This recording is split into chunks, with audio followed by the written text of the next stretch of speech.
Halo YouTube, selamat datang di channel Motomobi. BMW iX1. Ini BMW lagi senang-senangnya bikin mobil listrik. Dan kemarin baru saja hadir BMW i5. Sekarang sudah ada lagi SUV crossovernya. Ya, yang kecil tapi. Ini adalah BMW iX1. Ada angka satunya. Berarti seperti biasa nomenklatur entry level BMW dimulai dari angka yang kecil. Yang berarti ini adalah seri BMW crossover full elektrik termurah yang bisa Anda beli resmi di Indonesia. Namun apakah termurah ini menjadi pilihan yang paling tidak dipilih? Nonton video ini sampai habis. Kalau dilihat dari sejarahnya, BMW iX1 ini yang pertama untuk crossover full elektrik di segmen yang kecil ini.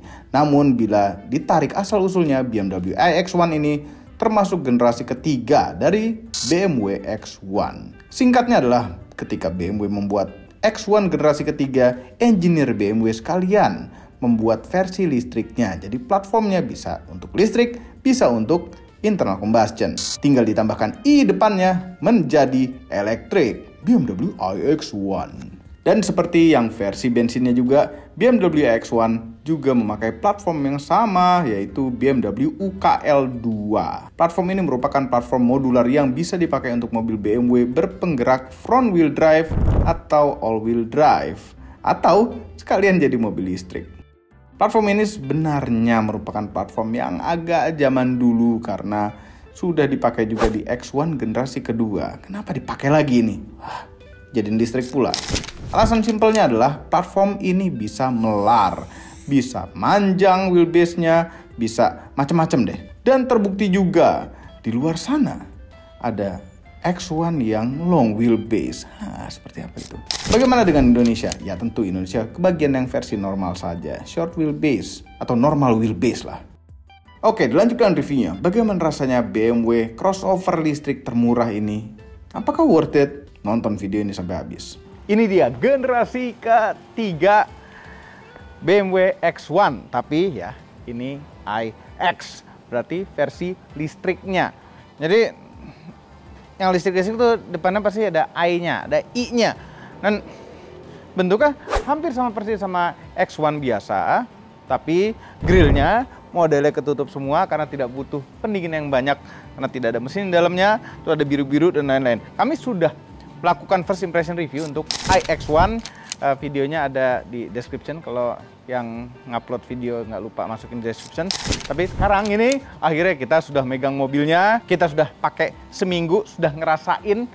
Nah, kayaknya nonton video ini sampai habis. Kuncinya seperti ini, biasa-biasa saja seperti kunci BMW normalnya. Trimnya ini M Sport, jadi lebih sporty. Velgnya M Sport, terus bumpernya M Sport.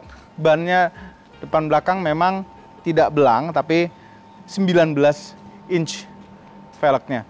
Lumayan besar ya, 19. Mungkin ada opsional yang lebih besar lagi.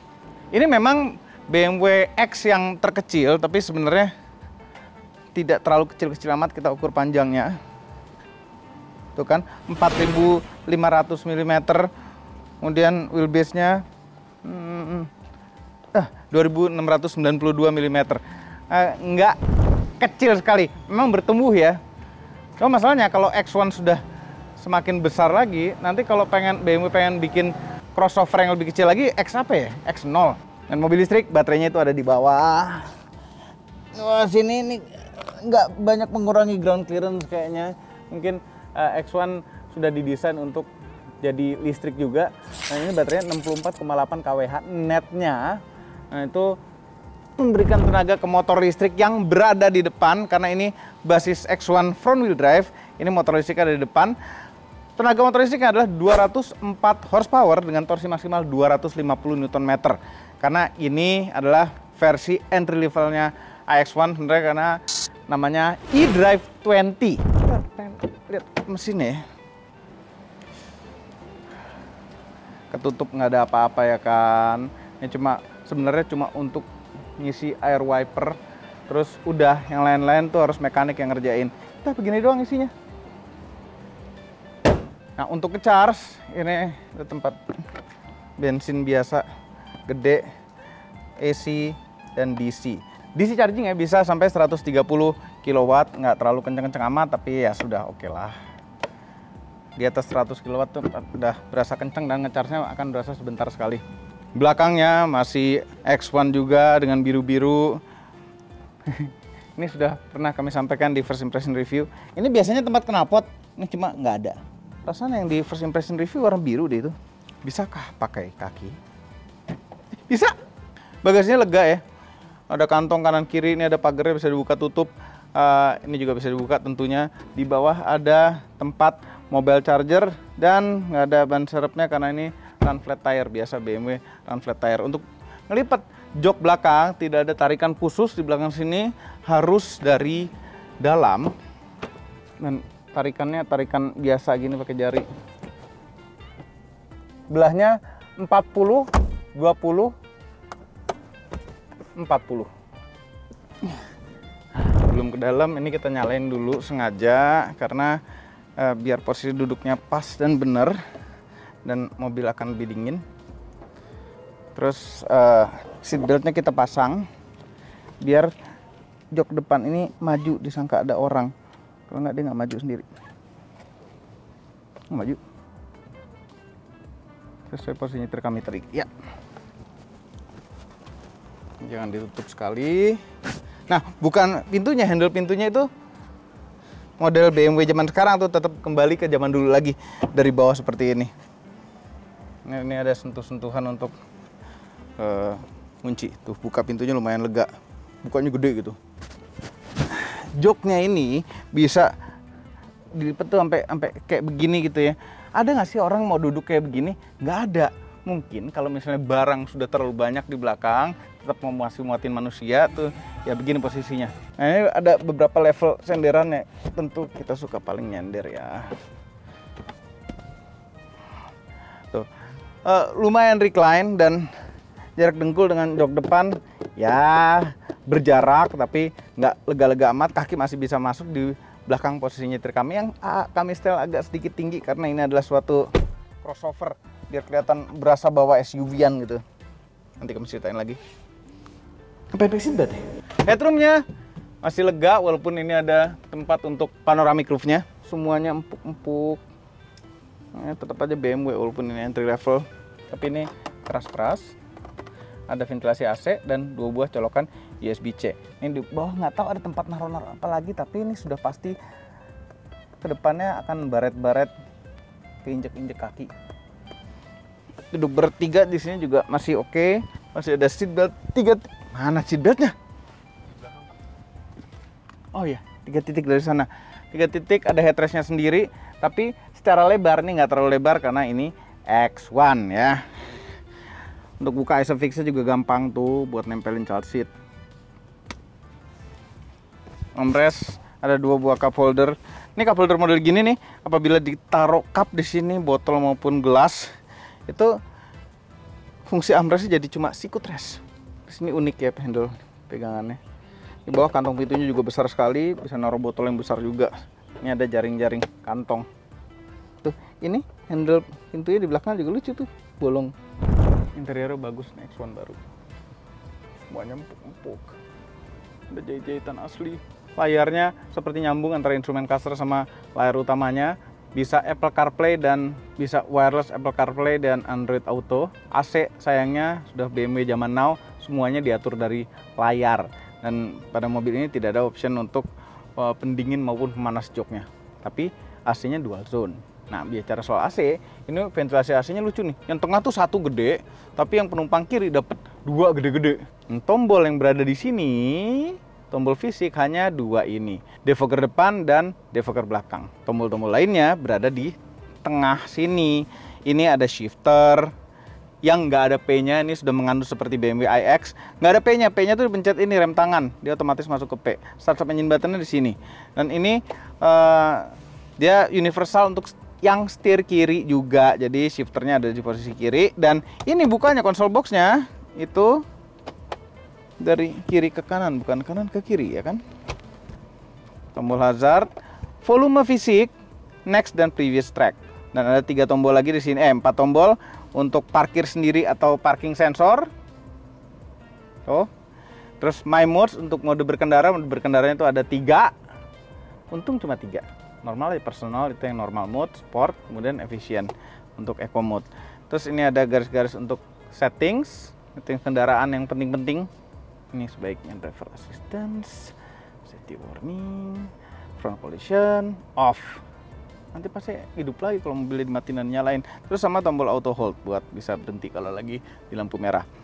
Ini satu gambreng ini ya seperti BMW sekarang juga. Ini satu gambreng ini sebenarnya cuma ada satu tombol, tapi terpencet hanya yang kita sentuh. Misalnya ini, itu rame-rame kepencet nih. Ini tuh kepencetnya rame-rame. Cuma tergantung jari kita mendaratnya di mana. Mendarat di next previous track ya. Itulah yang bukan My Modes. Setir bagus, setir M. Model bawahnya industrial. Jempol kanan untuk urusan audio, dan untuk ngatur-ngatur instrumen cluster dari sini juga tuh bisa diatur modelnya seperti apa, instrumen clusternya, layoutnya tuh ya kan, model yang lebar, model yang minimalis seperti ini. Terus konten di tengahnya juga bisa kita atur mau apa aja, termasuk kompas, navigasi, dan audio. Kecepatan juga ada. Head up display, ini ada head up display-nya, bisa diatur juga isinya mau apaan. Jempol kiri untuk urusan cruise control. Adaptive cruise control dan bisa nyetir sendiri. Dia ada 3 mode untuk cruise controlnya. Ada speed limiter, ada cruise control saja, ada cruise control dan setirnya juga. Combination switch sebelah kanan untuk urusan wiper, ada autonya, wiper tentunya. Kiri cuma untuk sen sama high beam, low beam. Ada pedal shift cuma kirinya doang. Dan tulisannya boost bukan minus. Ini untuk kita bisa menikmati 10 detik saja tenaga ya ekstra yang dikeluarkan mobil ini. Nanti pas kita tes 0 ke 100 kita pakai boost ini. Kami suka tuh keseluruhan dashboardnya tuh, desainnya tuh unik ini. Ya ini tergantung trimnya apa sih ya. Tapi bentuk ini lucu. Ya bentuk ini keseluruhan lucu, bagus. AC-nya 1 di tengah gini, model kayak E36 zaman dulu tuh cuma 1 di tengah, kemudian penumpang ada 2. Pedal-pedalnya pun lucu bentuknya, menarik, handle ini menarik. Semuanya menarik. Tapi di semua BMW ada 3 tombol yang kami tidak suka. Tidak suka bukan karena fungsinya tapi bentuknya. Ini dia. 3 tombol ini. Oke, ini tombol untuk menu lampu yang akan keluar di layar kalau dipencet. Ini ada tombol untuk auto, ini tombol untuk fog lamp. Cuma ini tombol tuh kayak beda vendor sendiri dibanding dengan tombol-tombol lain, kayak lebih murah gitu loh. Ini 3 tombol. Di iX begini juga unfortunately tombolnya. Kayak lebih murah gitu. Oke, ini biasa buat power window-an, electric mirror, lock unlock dari sini. Audionya tuh Harman Kardon, suaranya oke lah. Pasti oke lah Harman Kardon. Cuma bukan yang paling oke dari BMW. Kepraktisan, kantong pintu lumayan, naruh botol juga lagi. Kemudian 2 buah cup holder, tempat naruh handphone. Ini sudah kami jelaskan juga di first impression review. Kalau sama istri sebaiknya dibalik ya naruh handphonenya. Tapi nggak nge-charge jadinya. Ini ada wireless chargingnya. Naruh handphonenya pun dia ada tempelannya gitu. Jadi handphonenya nggak kabur kemana-mana di kerangkeng. 2 buah colokan USB-C. Yang nge-charge-nya sebenarnya tidak kenceng-kenceng amat. Unfortunately wattnya nggak terlalu gede. Lacinya lumayan lah. Ini dia dompet dicariin. Sorotan kiri. Spion tengah model frameless, di atas nih untuk buka tutup panoramic roof, ini kacanya juga bisa dibuka ya, tilting doang juga bisa. Bagus untuk kampanye. Tapi kampanye walaupun ini BMW crossover atau BMW listrik yang paling murah, kampanye pakai ini tetap tidak kelihatan low profile. Posisi nyetir pada X1, iX1 ini itu kami lebih suka agak lebih tinggi. Karena kalau begitu dipendekin agak kurang rasa naik crossover gitu loh. Jadi gini agak lebih tinggi.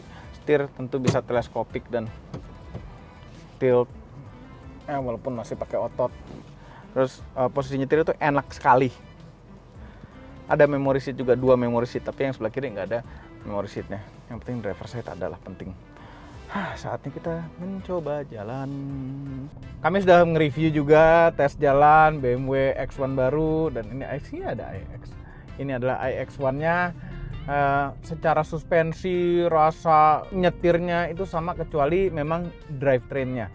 Rasa mesin hilang, berubah menjadi motor listrik. Tapi itu mengubah banyak hal. Oke, memang X1 mesinnya halus ya. Ini nggak ada suara sama sekali. Jadi suara dari luar tuh lebih terdengar, namun kekedapannya sama dan kekedapannya sudah cukup oke untuk ukuran mobil di atas 1 miliar. Maaf itu kamera kami pasang agak jauh karena biar ketutupan atap takut overheat kameranya.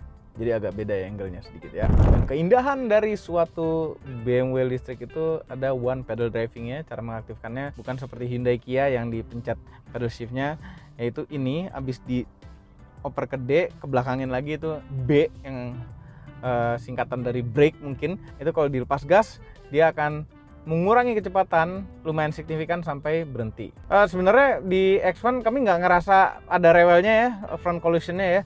Nggak seperti di iX atau i7, cuma buat jaga-jaga aja.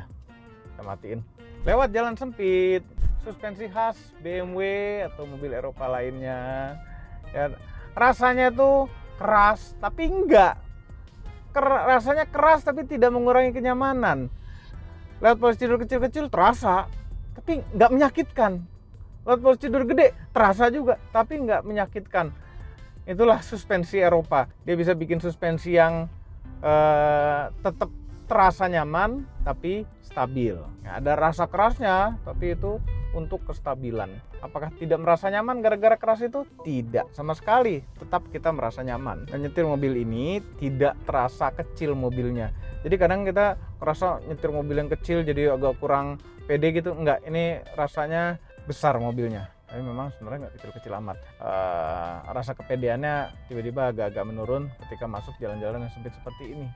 Mobilnya lebar, ini muat nggak? Padahal ya tidak lebar-lebar amat juga. Tapi enak ini, gesit, torsinya lumayan. One pedal drivingnya kalau dilepas gas lumayan agresif ngeremnya. Dan ini one pedal drivingnya tidak seperti di Hyundai Kia juga. Ketika butuh tambahan ngerem, ya kadang-kadang kita one pedal driving kita ngelepas gas, kurang banyak nih ngeremnya nih, kita perlu nginjek pedal rem. Kalau ini dipinjek pedal rem halus. Kalau di yang Ioniq 5 EV6 injek pedal rem ngagetin dia pada saat i-pedalnya aktif. Nah ini pada saat di B kita lepas gas injek pedal rem halus tetap. Apakah one pedal driving itu lebih hemat, lebih efisien? Sebenarnya enggak juga. One pedal driving itu lebih ke arah kenyamanan kita. Sama halnya kita ngelepas gas pada one pedal driving, dan kalau tidak one pedal driving di D biasa kita ngelepas gas dan menginjak rem itu sama. Karena diinjak rem ada regenerative braking juga, sama seperti one pedal driving dilepas gas. Sebenarnya seperti itu untuk kenyamanan. Dan ini karena BMW ya begitu dilepas gas sedikit lampu rem sudah menyala kalau lagi one pedal driving. Kalau di teman-teman Korea itu belum langsung menyala, masih agak dilepas banyak dulu untuk lampu rem nyala. Ini lebih pede, nggak takut kesundul dari belakang. Oke, suspensi, kestabilan. Ini tikungan kenceng. Nggak bisa kenceng-kenceng kita kalau ngetes kestabilan yang benar sebenarnya di sirkuit ya. Yang bisa kita lakukan adalah tes body roll. Tes body roll yang kita lakukan biasanya adalah di kecepatan yang sedang-sedang seperti ini, di zigzagin seperti ini. Ada body rollnya sedikit tapi sedikit sekali ya untuk ukuran crossover. Oke, masuk tol kita bisa aktifkan adaptive cruise control. Ini adaptive cruise control pinter, bisa nyetirin juga. Dan kami sukanya ada nyetir sendiri di BMW itu adalah memang sering minta pegang setir, cuma benar-benar dipegang saja cukup. Jadi kalau kita lagi autonomous driving itu tinggal kita pegang aja tanpa ada steering input, mobilnya nggak bawel minta dipegang setirnya. Nah kebanyakan autonomous driving mobil lain itu harus digoyangin sedikit. Tapi ini belum secanggih yang seperti i7, iX tuh kita colek sennya dia pindah lajur gitu, enggak. Kita colek sennya ini dia mati aja nyetir sendirinya. Oke, bicara kehematan dulu sebelum kita tes 0-100.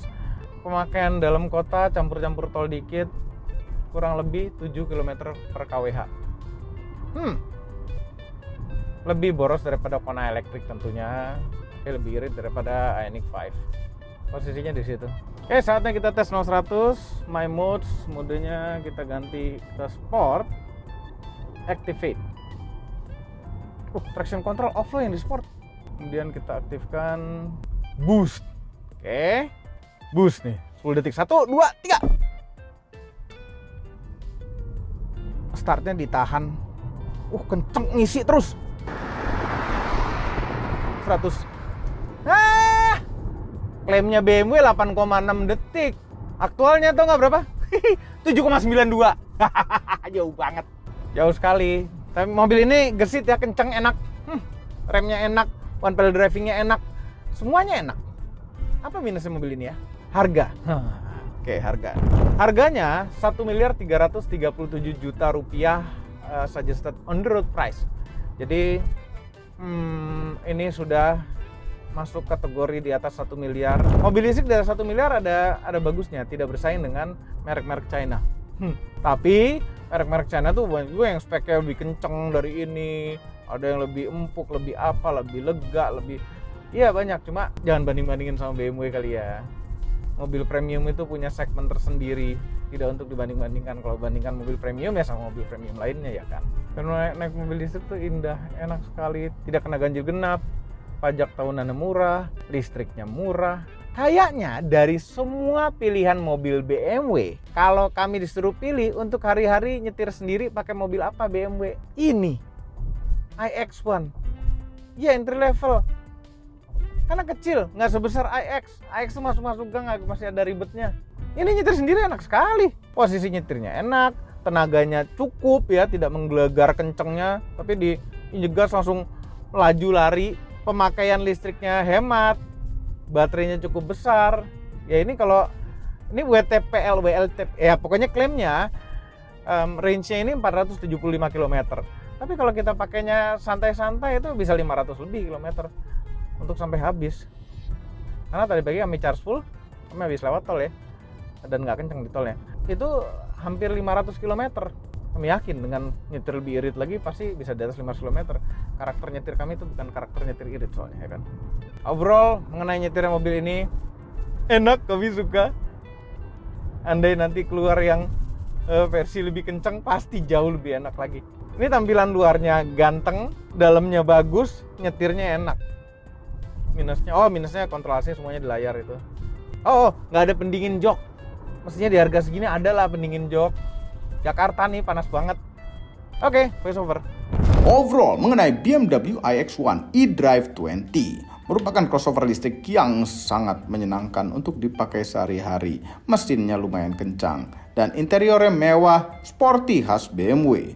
Apabila Anda suka dengan crossover yang tidak terlalu besar bodinya, full elektrik, range-nya lumayan jauh, dan dari Eropa, ini mungkin pilihan satu-satunya yang bisa Anda beli. Bentar. Ada Citroen EC3 yang enggak, bukan pilihan. Sebenarnya lawan terberatnya mobil ini adalah Volvo XC40 yang listrik. Harganya lumayan mepet-mepet, dua-duanya menarik. Anda pilih mana? iX1 eDrive 20 atau XC40? Kalau iX1 ini Anda bisa bawa pulang dengan harga 1.337 juta rupiah. Semua ini adalah opini pribadi saya. Kami tim Otomobil tidak dibayar oleh siapapun dan apapun yang terlihat pada video ini. Sayang sekali. Jangan lupa tekan tombol jempol ke atas dan subscribe channel Motomobil, Omobil, dan Mesmobil apabila belum, berikut dengan tombol loncengnya. Share video ini ke seluruh dunia melalui sosial media Anda dan jangan lupa follow sosial media kami semua termasuk Instagram. Cek motomobilnews.id untuk berita-berita otomotif terbaru. Terima kasih telah menonton.